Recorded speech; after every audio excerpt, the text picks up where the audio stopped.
Olá, pessoal! Eu sou a professora Ângela e o tema da aula é subconjuntos. E o que são subconjuntos? Subconjuntos são partes de um conjunto.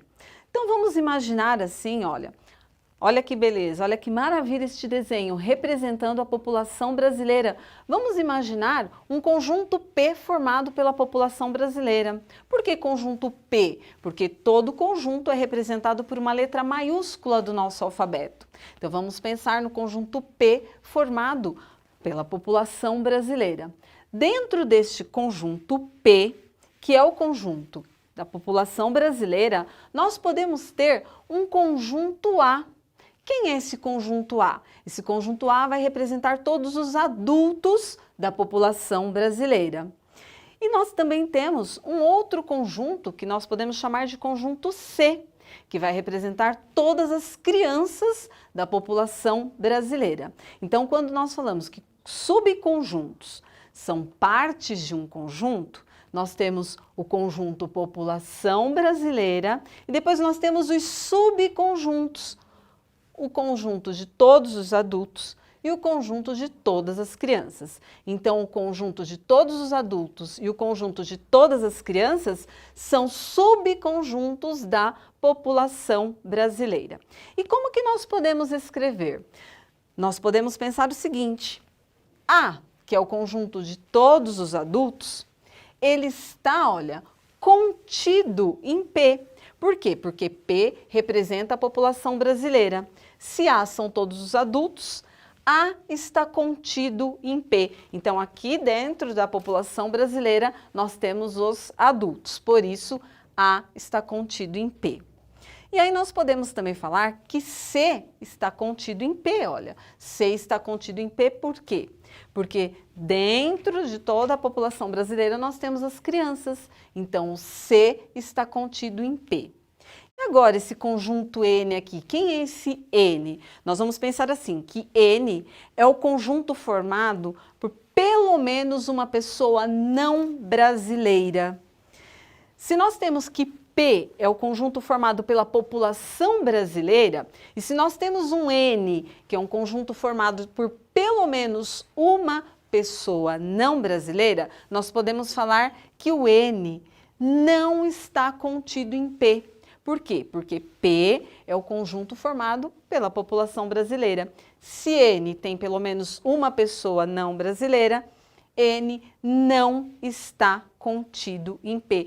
N não é subconjunto, ok? Então, nós podemos pensar assim, está contido é subconjunto, não está contido não é subconjunto. E dentro dos subconjuntos, nós temos as partes de um conjunto. E aí, para as partes de um conjunto, nós temos a seguinte definição. Dado um conjunto A com um número finito de elementos, dizemos que o conjunto das partes de A, representado por P de A, P de A vai ser o novo conjunto, as partes de A, é o conjunto formado por todos os subconjuntos de A.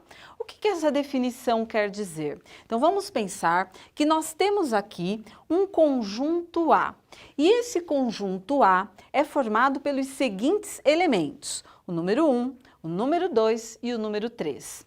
A partir deste conjunto de A, assim como nós fizemos no conjunto formado pela população brasileira, nós podemos ter subconjuntos. E quais são esses subconjuntos que nós podemos formar pelo conjunto A?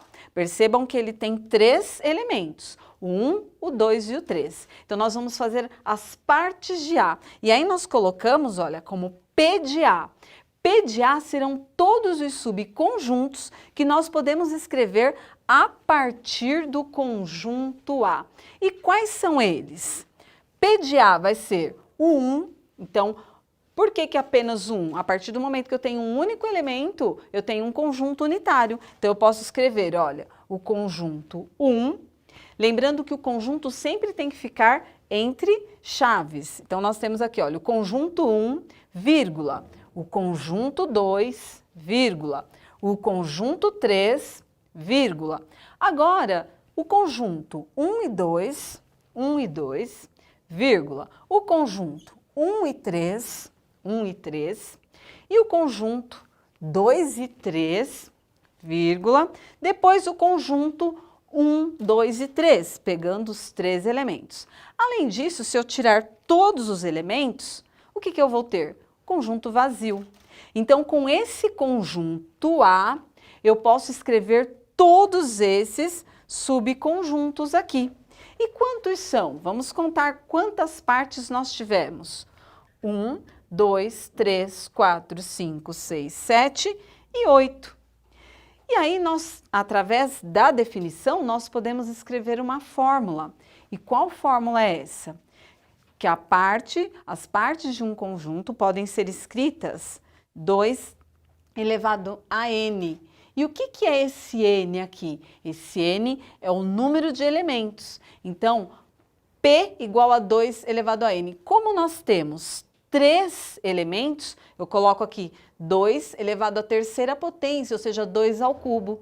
E quanto que é 2 ao cubo? É 2 vezes 2 vezes 2. 2 vezes 2, 4. 4 vezes 2, 8.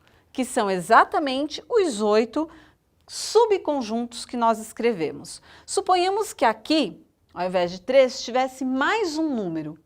Qual seria o número de subconjuntos que nós teríamos aqui? 2 elevado à quarta potência. Ia ficar 2 vezes 2 vezes 2 vezes 2. 2 vezes 2, 4 vezes 2, 8 vezes 2, 16. Teríamos 16 subconjuntos. Então, esta fórmula aqui, P igual a 2 elevado a n, nós podemos usar para calcular aqui quantos subconjuntos nós teremos nas partes de um conjunto. Resumindo, na aula nós tivemos subconjuntos, vimos as partes de um conjunto e vimos também que nós temos uma fórmula que nós podemos usar para calcular o número de subconjuntos que nós teremos a partir de um conjunto. Não esqueça de tirar uma foto da lousa, espero que vocês tenham aprendido e gostado. Muito obrigada, até a próxima!